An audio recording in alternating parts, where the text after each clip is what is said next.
Assalamualaikum, salam sejahtera untuk kita semua. Om Swastiastu, Namo Buddhaya, Rahayu, Rahayu, Rahayu, Salam, Salam. Bismillahirrahmanirrahim, salatu wassalamu ala rasulillah wa ala alihi wa la haula wa la quwwata illa billah, amma ba'du. Yang pertama sebelum saya sampaikan, perlu diingat itu, yang penting adalah bahwa Habib-Habib Ba'alwi berdasarkan kajian hasil tes DNA itu mereka berhaplogrup G, artinya itu mereka DNA-nya adalah keturunan Yahudi Askenazi. Makanya tidak heran kalau kajian ilmu kitab yang dilakukan oleh Kiai Imad, Kiai Nur Ihya dan yang lain-lain mengkonfirmasikan bahwa Habib Ba'alwi itu terputus dari ketersambungan dengan Rasulullah. Kemudian kajian budaya, kajian sejarah itu dan kajian perilaku semua membuktikan memang ya seperti itu.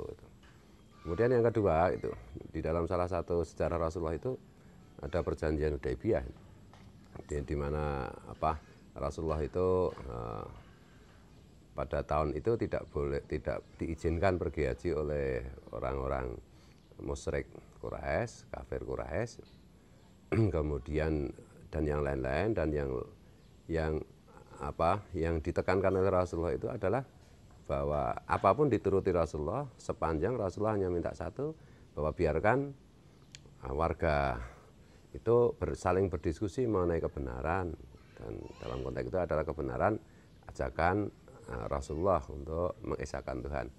Begitu juga sebelumnya, yaitu bahwa suku Quraisy musyrik kafir Mekah itu pernah mengutus beberapa orang, salah satunya adalah Abu Thalib, paman Rasulullah SAW, agar Rasulullah berhenti bicara, agar Rasulullah tidak membahas, agar Rasulullah menghentikan dakwahnya, tidak boleh bicara. Makanya di dalam dunia modern ada prinsip freedom for speech, gitu, kebebasan untuk berbicara. Bertentangan dengan itu, salah satu waketum PBNU yaitu Fakhrul Razi, itu yang katanya dokter itu, katanya kalau benar itu mengatakan bahwa website Rabithah Mahad Islamiyah, Persatuan Pesantren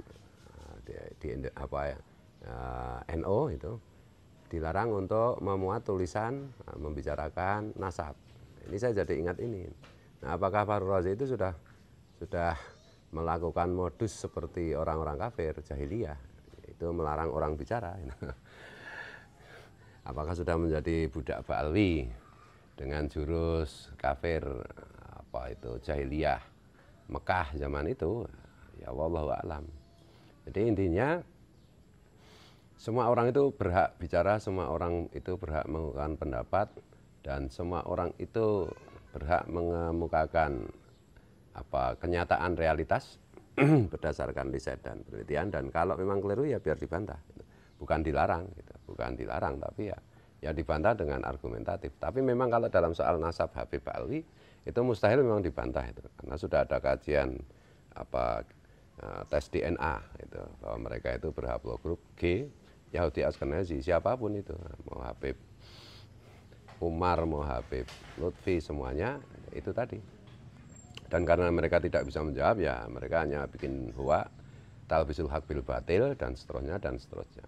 Jadi mari kita, ini bukan untuk sekedar untuk umat Islam, apalagi Nahdliyin, ini enggak. Ini karena terbukti klaim mereka sebagai dzurriyyat Nabi itu benar-benar membahayakan di dalam kehidupan berbangsa dan bernegara, membahayakan Pancasila, dan membahayakan Undang-Undang Dasar, dan membahayakan kebinekaan, Bhinneka Tunggal Ika, dan membahayakan NKRI. Jadi harus stop, berhenti. Oleh karena itu semua Habib ya mudah-mudahan kita doakan mereka sadar dan mau mengaku sebelum ajal menjemput. Kalau ajal menjemput mereka masih tetap saja mengklaim dirinya keturunan Nabi, fal yatabawa maq'adahu finnar, termasuk juga para muhibbinnya. Wallahu wal muwaffiq ila aqwamit thoriq. Assalamualaikum.